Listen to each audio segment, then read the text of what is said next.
Assalamualaikum warahmatullahi wabarakatuh. Selamat siang semuanya. Siang. Iya, Yang Pada kesempatan kali ini, kami dari peserta Latsar ASN Golongan 2 Angkatan 5 dari kelompok 3 akan sedikit berbincang-bincang nih dari narasumber kita ada Kak Neni tentang pengalaman jadi relawan COVID. Karena pada saat ini kita mengambil tema tentang bela negara. Jadi agak bersinggungan ya. Sebelum kita berbincang-bincang, boleh nih kita berkenalan dengan Kak Neni. Silahkan Kak Neni. halo, nama saya Neni, saya ATLM di RSCM Outlet Lab Tiara, Lab Anak. Untuk bekerja di RSCM sendiri saya sudah 15 tahun, untuk di Lab Anak sendiri saya sudah kurang lebih 3 tahun. Wah, Sedikit perkenalan dari saya. sungguh-sungguh berpengalaman ya teman-teman. Ini pengalamannya sudah banyak sekali pastinya. Nah, jadi karena ada keterbatasan waktu juga, kita langsung masuk aja ya. Mungkin untuk pertanyaan pertama, mungkin dari Kak Faisal. Ya, saya Faizal, elektromedis dari RSCM. Bagaimana sih gambaran singkat selama saat melayani di masa pandemik ini sebagai analis, khususnya sebagai garda terdepan? Gimana tuh Mbak ininya? Awal-awalnya sih kita masih seperti biasa ya, tapi memang tetap prokes. Masih pakai awalnya pertama banget kita pandemi itu karena RSCM bukan rumah sakit rujukan COVID, karena saat itu dirujuknya ke Sulianti ataupun persahabatan. Jadi untuk waktu itu lab Kiara itu eh, lebih tepatnya gedung Kiara membentuk polidemam. Nah, polidemam itu kan ada pemeriksaan labnya. Kebetulan saya dan rekan saya Muas saat itu bergantian untuk melayani pasien-pasien yang tidak lolos screening untuk masuk ke gedung Tiara. Nah, jadi saat itu masih untuk pengambilan darah saja. Sementara untuk swabernya, untuk pengambilan swab, itu setelah pandeminya besar-besaran dan RSCM menjadi salah satu tempat rujukan. Mungkin sebenarnya bukan rujukan ya awalnya, tetapi untuk teman-teman yang terkena positif, dia bisa dirawat di sini, tidak ke Wisma Atlet. Jadi dirawat di sini. Nah, di saat itulah dokter mengajarkan kami teknik swab yang benar, gitu, baik dan benar. Hmm. Ya. Oh iya ya. Oke. Mungkin ada lagi dari Kak Nurul. ya, perkenalkan Kak, saya Nurul juga dari RSCM Kencana. Saya perawat Kak. Mau tanya Halo. Kak, ya, menurut Kakak gimana sih sebaiknya sikap kesiapsiagaan dalam menghadapi COVID sebagai analis? Suka dukanya, terus dampak Kakak sendiri gimana nih sebagai tenaga kesehatan? Apa dijauhkan oleh keluarga atau malah disupport? Gimana Kak? Eh, karena sebenarnya ketika kita jadi nakes itu sudah kesiapan ya. Kita nakes pasti ketemunya sama orang sakit, bukan orang sehat. Nah, Iya. COVID itu cuma sebagai ya kebetulan pandeminya COVID gitu loh. Bukan sesuatu hal yang jadi aneh atau berbeda gitu. Kebetulan keluarga saya memang dari awal saya masuk nakes pun mereka sudah mendukung. Ketika masuk tim COVID pun, walaupun orang tua saya sudah lansia, mereka tetap mendukung.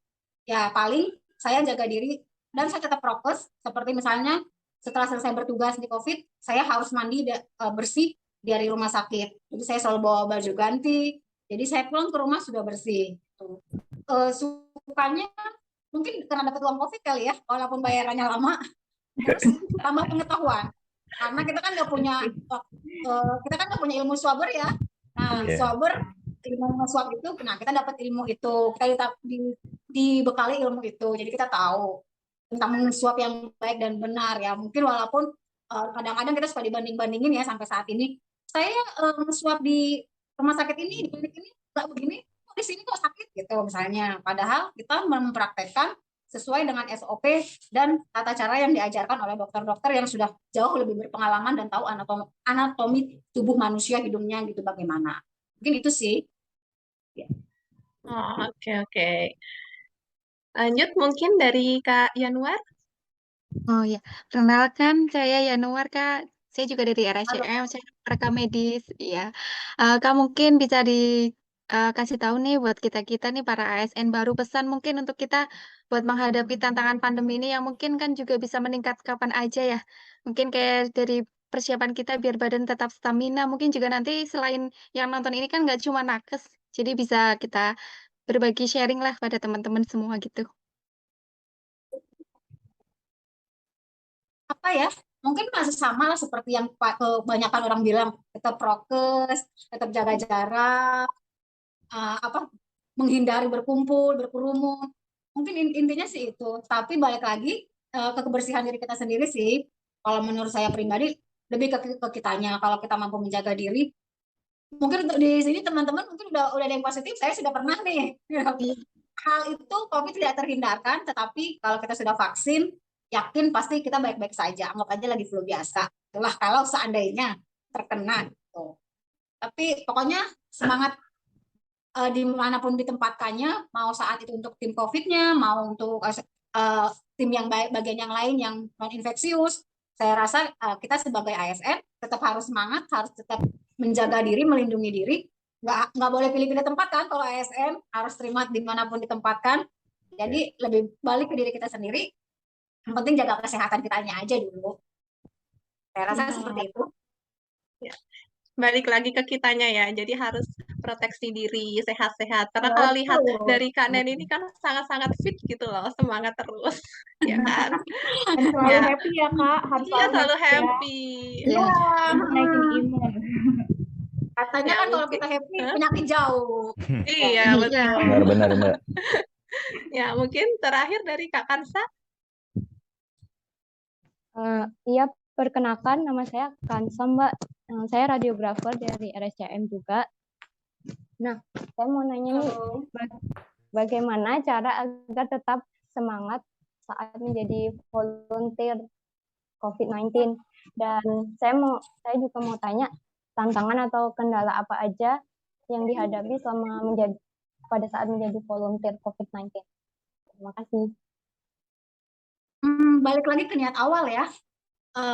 Apa yang bikin kita semangat pasti karena kita mencintai pekerjaan kita. Kalau kita udah nggak cinta, pasti nggak malas menjalaninya. Sama kayak hubungan deh, ya nggak? Cintai dulu pekerjaannya, cintai dulu. Cinta sama pekerjaannya, dimanapun tempatnya, dimanapun pekerjaannya, bagaimanapun beratnya pekerjaannya, pasti semua enak dilaksanakannya. Buktinya saya bisa bertahan 15 tahun di RSCM. Karena saya 15 tahun loh. Hebat ya, Kak. Hebat sekali. Apa ya? Ambil sisi positifnya aja. Beratnya pasti ada. Pasien RSCM bukan 1-2 orang, bukan 10-20 orang, tapi banyak. Belum lagi tekanan dari atasan kita, belum tekanan dari pasien. Berat. Kalau dikatakan berat. Kita nggak cuma ngadepin pasiennya, keluarga pasiennya, tetapi juga dokter-dokter yang bekerja dengan kita, atau tenaga kesehatan yang bekerja dengan kita pasti sering berbentrokan, pasti sering berselisih, pasti sering salah paham. Tetapi poinnya adalah, tadi saya bilang, hubungan itu nggak langgeng kalau kita nggak cinta sama apa yang kita kerjain. Jadi cintai dulu pekerjaannya, cintai dulu profesinya Anda masing-masing, pasti nanti betah deh di RSCM, walaupun ya tahu sendirilah di RSCM bebannya berat banget. Oke, terima kasih Kak Neni. Jadi intinya kita harus tetap semangat, kita harus tetap proteksi diri masing-masing, dan tentunya kita harus cintai dulu profesi kita agar kita nggak bekerja itu tidak dijadikan beban gitu ya Kak ya. Ikhlas. Oke, iya harus ikhlas. Kerja adalah ibadah. Iya, foto dulu kali. Iya, mungkin sebelum kita tutup, kita ini screen dulu ya. Iya. Oke. 1, 2. Oke, sekali lagi dong gaya apa? Gaya love. Oke, 1, 2, 3. Oke. Terima kasih lagi ya Kak Neni buat udah meluangkan waktunya. Udah semangat terus, ini udah selesai pelayanan ya Kak? Udah. Ya, semangat juga yang buat lagi laksar. Ya, semangat. Sehat-sehat terus ya Kak ya. Oke. Kita tutup aja ya podcast kali ini teman-teman. Selamat menjalani aktivitas kembali masing-masing. Kita boleh leave meeting sekarang. Wassalamualaikum warahmatullahi wabarakatuh. Waalaikumsalam warahmatullahi wabarakatuh. Warahmatullahi wabarakatuh.